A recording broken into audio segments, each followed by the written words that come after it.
Hi, I'm Brian Worley from the Photographer Academy, and in this video I'm going to talk about JPEG and RAW images. So virtually all of the cameras can shoot both JPEG and RAW files, and some will even shoot both at the same time. But what's the difference between a JPEG and a RAW? So let's give you a bit of an analogy.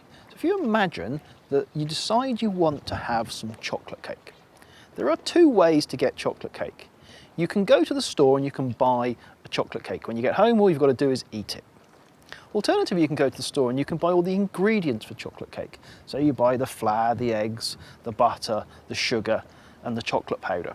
When you get home, you've got to switch the oven on and you've got to bake your cake. But at that point, you could suddenly decide to rather than have chocolate cake, you actually fancy vanilla cake.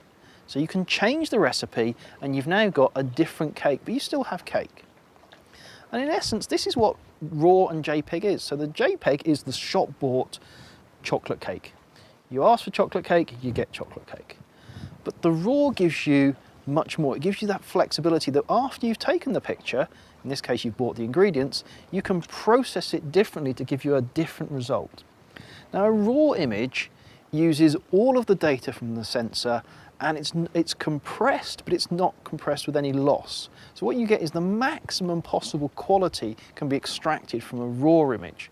Whereas a JPEG, because it's already been processed and it's converted to a JPEG in itself, that's actually got a slightly less range of tones in it, and it's a smaller file. So you'll get more JPEGs on a memory card than you can get RAW images, but you have that slightly more restricted opportunities for processing after you've taken the picture if you use the JPEG.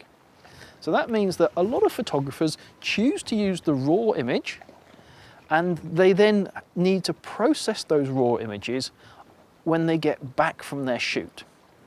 Some cameras actually even offer the option to process a RAW image through the camera's menus, so you can create a JPEG inside the camera. But most people work with processing their RAW files when they get home on their computers. I'm Brian Worley for the Photographer Academy, and I hope to see you in the next video.